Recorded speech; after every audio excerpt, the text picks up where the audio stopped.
کے جلووں کو نہیں دیکھ پائے تو پھر سوچو ہما شما کی بات تو کیا رہی، مگر یہ فقط میرے تمہارے آقا کی شان ہے۔ اے لوگوں، آج آپ لوگوں کو اچھی طرح سمجھ میں ایک بات میں آپ کی ڈال دینا چاہتا ہوں۔ شب معراج تاجدار مدینہ راحت قلب و سینہ اللہ تعالیٰ کی بارگاہ میں گئے، قرب خاص میں گئے، پروردگار عالم نے قرآن مجید میں صراحتاً اعلان کیا، اللہ نے اعلان کر دیا، فرما دیا سبحان الذی اسری بعبدہ لیلا من المسجد الحرام الى المسجد الاقصی۔ فرمایا پاک ہے وہ ذات جو اپنے خاص بندے کو لے گئی راتوں رات مسجد حرام سے مسجد اقصی کا نام جانتے ہو نا؟ مسجد اقصی وہی فلسطین میں، یہ پیلا گنبد دکھا کے تمہیں جو دکھائی جا رہی ہے وہ نہیں ہے مسجد اقصی، وہ بلیک گنبد والی، کالے گنبد والی وہ نہیں دکھائی جاتی، پیلے گنبد والی دکھائی جاتی۔ مقصد یہ جو یہودی قوم ہے نا بڑی شاطر قوم، بڑی بدبخت قوم۔ اے لوگو، یہ کل بھی تمہارے میرے دشمن تھے، آج بھی دشمن ہیں، اور یاد رکھنا یہ دنیا تمہارے میرے لیے قید خانہ ہے، کیونکہ میرے آقا نے فرما دیا مومن کے لیے یہ دنیا قید خانہ ہے۔ آج میڈیا کہہ رہا ہے غازہ پٹی ایک قید خانہ ہے، کھلی ہوئی جیل ہے۔ غازہ کو کھلی جیل بتانے والوں تم آج بتا رہے ہو، تاجدار مدینہ نے 1400 سال پہلے بتا دیا تھا، جو مستحکم ایمان رکھتے ہیں یہ ساری دنیا ان کے لیے ایک جیل قید خانے کی طرح ہے۔ مگر آپ دیکھیں ایک آپ کو بڑی حیران کن بات سننے کو ملے گی۔ پچھلے دنوں روس نے یوکرین پہ حملہ کیا، ساری دنیا چیخ پڑی، کہنے لگے بھائی یوکرین پہ حملہ کر دیا، یوکرین پہ حملہ کر دیا۔ کس لیے؟ روس کہہ رہا تھا کہ یہ میری سرحدوں سے ملا ہوا ایک چھوٹا سا ملک ہے جو مجھ سے نکلا ہے۔ روس کہہ رہا تھا کہ یہ دوسرے ملکوں سے جو میرے دشمن ہیں ان سے اگر رابطہ رکھے گا تو میرے لیے خطرہ ہوگا۔ یوکرین میں لڑنے لگا، سپورٹ میں امریکہ آ گیا، نیٹو آ گیا۔ مطلب کیا؟ یہ کہنے لگے جی یہ اپنی زمین کی لڑائی لڑ رہا ہے۔ جب رشیا نے یوکرین پہ حملہ کیا ساری دنیا نے کہا یوکرین مظلوم ہے، اپنی زمین کی لڑائی لڑ رہا ہے، مگر دنیا کتنی بے غیرت ہے، جب رشیا کے مقابلے یوکرین اپنی زمین کی لڑائی لڑے تو دنیا بے غیرت ہو کے کہتی ہے یہ بالکل درست ہے، حق پر ہے، اپنی زمین کی لڑائی لڑ رہا ہے۔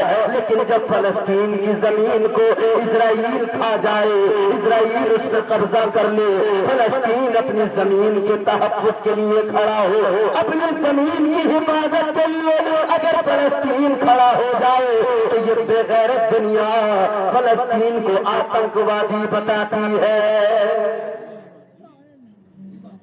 مر گئی غیرت بالکل جی۔ اب آتنکوادی بتا رہے ہو۔ مسلمانوں ایک بات یاد رکھنا، یہ غازہ پٹی کے لوگ یا یہ فلسطینی مظلوم جن کے بچے شہید ہو رہے ہیں، تم کیا سمجھتے ہو یہ کس لیے لڑ رہے ہیں، کس لیے ہیں؟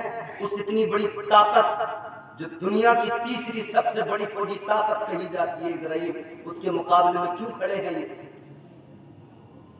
اگر یہ چاہیں نا تو انہیں ذرا سی دقت نہیں ہوگی، عیش و عشرت کی زندگی گزاریں گے۔ آج ہم اور آپ اپنی مسجدوں کی حفاظت نہیں کر سکتے، یہ فلسطینی مظلوم فقط مسجد اقصی کی لڑائی لڑ رہے ہیں۔ کیا بات ہے، کوئی دوسری لڑائی نہیں ہے، کوئی دوسری لڑائی نہیں، کوئی ذاتی مفاد نہیں۔ یہ فلسطینی چاہے تو اسرائیل سے مل کر عیش و عشرت کی زندگی گزار سکتے ہیں۔ کیا چاہتا ہے اسرائیل؟ اتنا ہی تو چاہتا ہے مسجد اقصی دے دو، اتنا ہی تو چاہتا ہے ہم تھرڈ ٹیمپل بنائیں گے، اتنا ہی تو کہتا ہے مسجد اقصی دے دو، کہتا ہے یروشلم کو اپنی راجدھانی بنائیں گے، یہاں پہ اپنا کلیسا قائم کریں گے، یہاں تھرڈ ٹیمپل بنائیں گے، یہی تو کہتا ہے۔ مگر مسلمان کہتے ہیں مر جائیں گے، لڑ جائیں گے، بھوک سے بچے شہید ہو جائے، یہ تو ہمارا ہے، مگر جو امانت ہے خدا کی اس مسجد کو کبھی ہم ظالم کے ہاتھ میں جانے نہیں دیں گے۔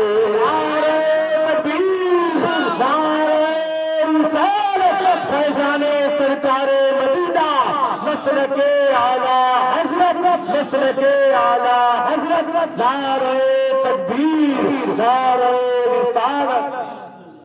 اور ایک بات اور یاد رکھنا، آج کسی نے ایک جگہ ہم بیٹھے ہوئے تھے، ادھر میری بات سنو، توجہ کرو، ایک جگہ پہ ہم بیٹھے ہوئے تھے، کسی نے میرے سامنے یہ بات کہہ دی، کہہ رہا سیاست کی راجنیتی کی لڑائی ہے۔ میں نے کہا بے غیرت، تم نے اپنی غیرت کا سودا کر دیا۔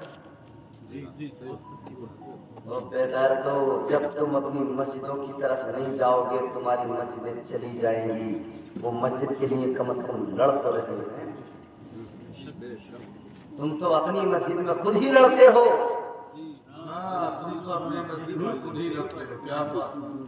آج مسجد تو عالیشان بنا لی، مگر سارے گاؤں کی سیاست، سارے گاؤں کی راجنیتی مسجد میں آ کے ہوتی ہے۔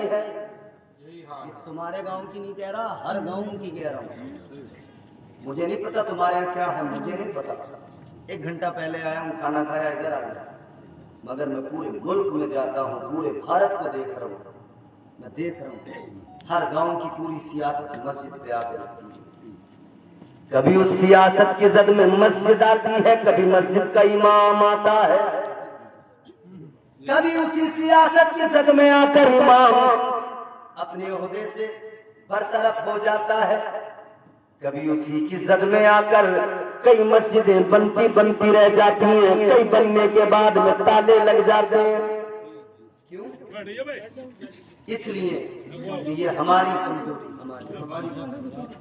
اتحاد نہیں، اتفاق نہیں، محبت نہیں، مربت نہیں۔ اے لوگوں سنو، تاجدار مدینہ والی کائنات نے آپ کو اور مجھے کیا سکھایا، کیا پیغام دیا؟ مصطفیٰ کریم نے فرمایا یہ جو امت ہے، ہم اور آپ تاجدار مدینہ کے امتی، وہ امت جس کے تعلق سے قرآن مجید میں اللہ نے فرمایا کنتم خیر امت اخرجت للناس۔ اللہ نے فرمایا اے امت محمد تم بہترین امت ہو۔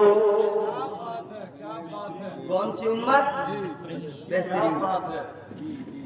اللہ نے جنہیں بہترین بنایا، پروردگار نے جنہیں بہترین بنایا، مگر ہائے افسوس اللہ نے مجھے آپ کو بہترین بنایا، مگر ہم خود ایسے عمل کرتے ہیں کہ شامت اعمال